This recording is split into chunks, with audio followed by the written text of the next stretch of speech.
పరిశుద్ధులు ప్రియులైన దేవుని పిల్లలందరికీ యేసుక్రీస్తు నామంలో శుభవందనాలు తెలియజేసుకుంటా ఉన్నాను. మనకి నెహెమ్యా గ్రంథంలో చూడగలిగితే 13వ అధ్యాయంలో 2వ వచనంలో ఉంటుంది, దేవుడు మీ నిమిత్తము ఆ శాపమును ఆశీర్వాదముగా మార్చెను అని ఉంటుంది.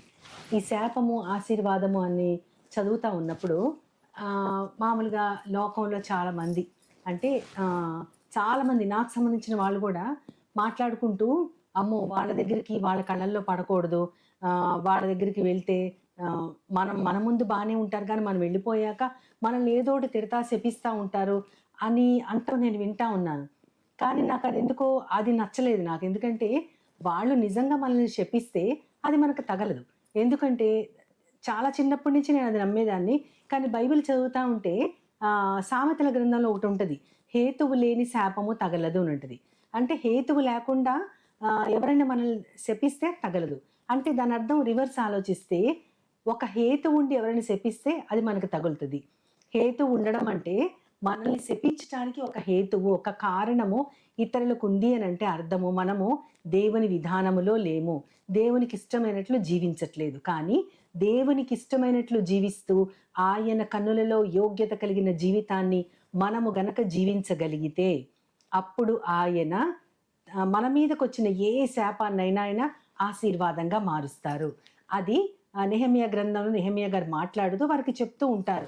దాని గురించి అక్కడ బ్యాక్గ్రౌండ్ ఏంటంటే, ఆ నేపథ్యం ఏంటంటే, మనం ఇదివరకు అంటే సంఖ్యాకాండంలో చెప్పబడుతుంది, అక్కడ బాలాకు అనే రాజుగారు ఇశ్రాయేలీని శపించడానికి బిలాము అనే ప్రవక్త, ఇశ్రాయేలీల కోసము ఉంచబడిన ఒక ప్రవక్త బిలాము అని అతనిని రప్పించి శపించమంటారు. అతను దానికోసం అతనికి ఇంటెడు బంగారాన్ని, వస్తువుల్ని, వెండిని అన్నిటినీ ఆయన ఆశ చూపుతారు. దేవుడు వద్దన్నా సరే వాళ్ళు పిలుస్తున్నారని వెళ్ళి అక్కడ ఆయన శపించటానికి నోరు తెరిచినప్పుడు అద్భుతమైన ఆశీర్వాదపు వచనాలు ఆయన నోట్లోంచి వెళతాయి. అంటే దేవునికి ఇష్టమైన ప్రజలని ఎవ్వరు కూడా శపించలేరు. ఆ ప్రజలు వారు తన పేరు పెట్టుకున్న ప్రజలు, తను పిలుచుకున్న ప్రజలు. వారిని శపించటానికి ప్రవక్త అయినా సరే ఏ మాత్రమూ సరిపోడు. ప్రవక్త అనేవారు దేవుని దగ్గర నుంచి వచ్చినటువంటి హెచ్చరికలు కానీ, గద్దింపులు కానీ, లేదా అక్కడి నుంచి వచ్చే ఒక నడిపింపును కానీ డైరెక్ట్గా దేవుని దగ్గర నుంచి ప్రజలకు తీసుకురావడానికి ఒక వారధి అతను. అటువంటి వాడు వాళ్ళకి ఎగెయిన్స్ట్గా వాళ్ళని శపించటానికి శత్రురాజు దగ్గరికి వెళ్ళినప్పుడు ఆ శపించటానికి తెరిచిన నోరు ఆశీర్వాదపు వచనాల్ని పలుకుతాయి. అందులోనే యేసుక్రీస్తు వారి యాకోబు ఒక రాజదండం అని అందులోనే చెప్పబడతా ఉంటుంది. ఒక మంచి నక్షత్రం లాగా యాకోబు ప్రజల్ని నేను చూస్తున్నాను ఆయన పలుకుతారు. అందులోనే మనకి యేసుక్రీస్తు వారి గురించినటువంటి రాకను కూడా, మెస్సయ్య రాకను కూడా ఆయన చేత పలికిస్తారు దేవుడు. శపించటానికి నోరు తెరిచిన అతనిని ఆశీర్వదించేటట్లు ఎలా మార్చగలిగాడు దేవుడు? అసలు దేవుని విధానం ఏంటి అని ఆలోచిస్తే, దేవుని శాపం, అసలు దేవుడు శపిస్తారా? ఆ శాపం మనకి ఉంటుందా అంటే, శాపము అంటే ఏంటని ఆలోచిస్తే అది దేవునికి దూరం అవటమే మన జీవితాలలో శాపము. దేవునికి దూరం అయ్యి ఏ సహాయం లేని స్థితిలో ఉండటమే ఒక శాపము. నిన్నటి దినానైతే నీవు నాకు సహాయకుడవై ఉంటివి, నీ రెక్కల చాటుని నేను శరణుజొచ్చి ఉత్సాహధ్వని చేస్తాను అనేది మనం కొద్ది నిమిషాలు ధ్యానం చేసుకున్నాం. ఈరోజు అదే దేవుని యొక్క సహాయాన్ని కోల్పోయినటువంటి మనుషులు శపించబడిన వారే అని అర్థము. దేవుని కృప తొలగిపోతే అది శాపము, నిస్సహాయ స్థితి ఉంటే అది శాపము. కృంగిపోయిన వారు దేవునిని వేడుకోవచ్చు, ఆయన దగ్గర నుంచి సహాయం పొందొచ్చు, ఆయనే మనకి సహాయకుడని ఆలోచించలేని వారందరూ శపించబడిన స్థితిలో ఉన్నవారే అని అర్థము. దానికి ప్రత్యేకంగా దేవుడు పూనుకొని ఏ శాపము ఇవ్వక్కర్లేదు. ఆయనకి దూరం అవ్వటమే మన జీవితాలలో ఒక శాపంగా మనం పరిగణించవచ్చు. కానీ సాతాను విధానం ఏంటి? దేవుడు పిలిచిన బిడ్డల్ని వారు నిరాశలో ఉన్నప్పుడు మరింత నిరాశలోకి తోసేయడం సాతాను విధానము. అంతేకాకుండా వారి యొక్క పిలుపుని మర్చిపోయేలా చేస్తారు. దేనికోసం పిలువబడ్డావు, ఎవరితో పిలువబడ్డావు, నీ పిలుపు యొక్క ఉద్దేశం ఏంటి, నువ్వు ఎంత విలువైన వాడివి, ఎంత ప్రెషియస్ దానివి అనేది మనల్ని మర్చిపోయేటట్లు చేస్తాడు సాతాను. అందుకనే మనం శపించబడ్డ వారముగా ఉంటాము. కానీ ఇందులో ఆత్మీయ సత్యం ఏంటంటే, నిజంగా దేవునిని ప్రేమించిన వారికి సమస్తము సమకూడి మేలు కోసం జరుగుతుంది అనేది మనం గుర్తించాలి. మనము దేవునిని ప్రేమిస్తే ఏ మనిషి కూడా ఒక శాపము మన మీదకి పంపలేడు. అందుకని హేతువు లేని శాపం మనకి తగలదు.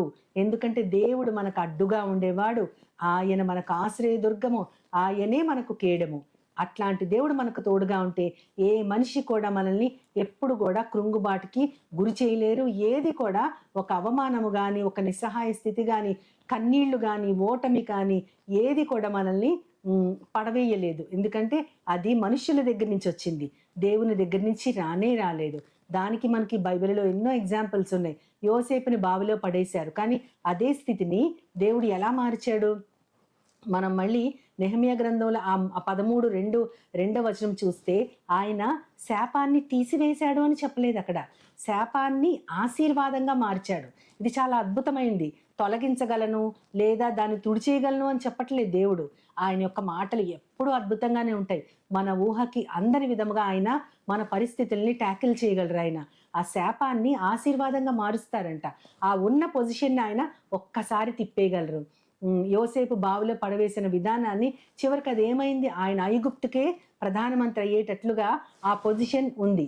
దేవుడు అతనికి తోడై ఉండెను కావున దేవుడు అతనికి తోడై ఉండెను కాబట్టి అని మనము ఆ యొక్క ఆదికాండం 48, 49 అధ్యాయాల్లో చూస్తాం చాలాసార్లు. అంటే దేవుడు తోడై ఉన్న మనుష్యుని ఎవ్వరు ఏమీ చేయలేరు. తోబుట్టులే అతనిని అమ్మేసినా సరే అతని యొక్క పరిస్థితిని దేవుడు ప్రధానమంత్రికి తీసుకెళ్ళాడు. అందుకనే ఆదికాండం 50వ అధ్యాయం 20వ వచనంలో అక్కడ తన అన్నదమ్ములతో మాట్లాడుతూ, మీరు నాకు కీడు చేసిన అది మేలుకే దేవుడు ఇప్పుడు మార్చారు, కాబట్టి నాకు మీరు చేసిన ద్రోహానికి దుఃఖించకండి అని అతనే ఎదురు వాళ్ళని ఆదరిస్తారంటే, మా తమ్ముని ఇలా చేశామే, అతను ఏమైనా గుర్తుపెట్టుకుని మన మీద పగ సాధిస్తాడా, ఎంత భయంకరమైన స్థితి మనం చేశాము అతనికి, ఈ విధంగా ఆలోచిస్తూ వాళ్ళు భయపడతా ఉంటారు. ఎందుకంటే అతను రాజుగారంత స్థితిలో ఉన్నాడు ఆయన.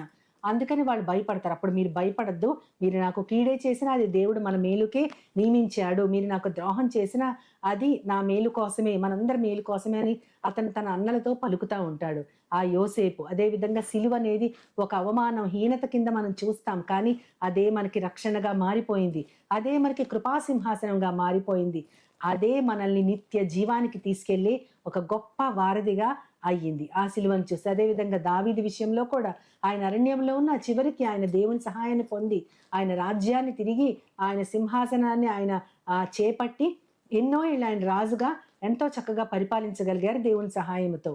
అదే విధంగా యోబు గారి జీవితంలో చూసినా సరే ఆయన దేవునిని ఆశ్రయించి ఆయన పాదాలు పట్టుకొని వదలలేదు, కాబట్టే ఆయన రెట్టింపు ఆశీర్వాదాన్ని పొందాడు.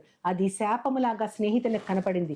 నువ్వేమి పాపము చేశావో, ఇటువంటి భయంకరమైన శపించబడే స్థితిలో ఉన్నావు, దేవునికి వ్యతిరేకంగా వెళ్ళావేమో అని స్నేహితులు ముగ్గురు కూడా అంటూ ఉన్నా సరే యోబు గారు తన యథార్థతని వదిలిపెట్టలేదు. అందుకని దేవుడు అతనికి రెట్టింపు ఆశీర్వాదాన్ని ఇవ్వటమే కాకుండా తన స్నేహితుల కోసం ప్రార్థించినప్పుడు వాళ్ళను కూడా దేవుడు క్షమించాడు. చివరికి తనను దూషించిన స్నేహితులు క్షమాపణ పొందాలన్నా సరే ఎవరినైతే దూషించారో అతనే మళ్ళీ వాళ్ళ కోసం ప్రార్థించడం జరిగింది. కాబట్టి మనల్ని దేవుడు ఎత్తి పట్టుకొని మన యొక్క శాపాన్ని ఆయన ఆశీర్వాదంగా మార్చటానికి ఆయన ఎప్పుడు సంసిద్ధుడుగానే ఉన్నారు. ఎవరికి అంటే దేవుని విధానాలలో నడిచేవారికి, ఆయన ప్రకారము జీవించే వారికి, ఆయనను ప్రేమించే వారికి. అప్పుడు ఆయన మనకి తోడుగా ఉంటే మన కన్నీళ్లు గొప్ప సాక్ష్యాలు అవుతాయి. భయంకరమైన ఓటమి లాంటి స్థితి, అందరి ముందు కూడా అవమానం తొలగించబడి గొప్ప జయానికి సూచన అవుతుంది. ఇటువంటివన్నీ కూడా మనకు లభిస్తాయి. అంటే ఇప్పుడు మనం చెప్పుకునేది ఏంటంటే ఆ శాపాన్ని ఒక మట్టిలాగా మనము భావిస్తే ఆ మట్టిలోంచి దేవుడు ఆశీర్వాదం అనే బంగారాన్ని తీసుకురాగలడు. అటువంటి గొప్ప దేవుణ్ణి ఎంతైనా కూడా మనం స్తుతించబద్దులం. అటువంటి స్థితికి మన మీద ఏ శాపాలు, ఎన్ని తరాల శాపం మన మీద ఉన్నా సరే దేవునిని వేడుకుంటే ఆయన యొక్క కృపచేత ఎప్పుడు కూడా మనల్ని విడిచిపెట్టకుండా ఆశీర్వాదానికి వారసులు అవ్వటానికి మీరు పిలువబడ్డారు అన్న యొక్క వాక్యాన్ని మళ్ళీ మళ్ళీ మనకి గుర్తు చేస్తూ ఉంటారు. ఆ మంచి దేవునికి మనం ప్రార్థిస్తూ ఆయన సహాయాన్ని ఎప్పుడు కోరుకుంటూ మన జీవితాల్లో కూడా అటువంటి మార్పు కలగాలని దేవునిని కీర్తిస్తూ ఆయన సహాయాన్ని కోరుకుంటూ చిన్న ప్రార్థన చేసుకుందాం. ప్రేమ నమ్మకము గల నా ప్రియ పరలోకపు తండ్రి, నాయన నిన్ను ప్రేమించే జనులకి, నువ్వెంచుకున్న జనులకి, నీ విధానంలో నడిచే వారికి, నీ ప్రకారం యోగ్యత కలిగిన జీవితం జీవించే వారికి ప్రవ్వా, శాపాలు ఎన్నున్నా సరే వాటన్నిటిని ఆశీర్వాదాలుగా మార్చగలవని బిలాము గారి ద్వారా మేము తెలుసుకున్నాం ప్రభా. ఎంతోమంది జీవితాలు కూడా తార్కాణాలుగా బైబిల్లో మాకు ఇవ్వబడ్డాయి ప్రభా. దానినంతటిని మేము మనసులో ఉంచుకుని మా విధానము నీ కంటిలో సరి అయినదిగా ఉంటే ఎవ్వరు కూడా మమ్మల్ని ఏం చేయలేరు. పైగా అది రెట్టింపు ఆశీర్వాదానికి కారణమవుతుందని తెలుసుకుని ఈనాడు మేము ఎంతగానో ఆనందిస్తూ అటువంటి స్థితికి నన్ను మమ్మల్ని అందరినీ చేర్చమని నీ ప్రియకుమారుడు నా ప్రియ ప్రభువైన యేసుక్రీస్తు వారి ద్వారా కోరి ప్రార్థిస్తున్నాను పరమ తండ్రి. ఆమేన్, ఆమేన్, ఆమేన్. వందనాలు. As Jesus now is all.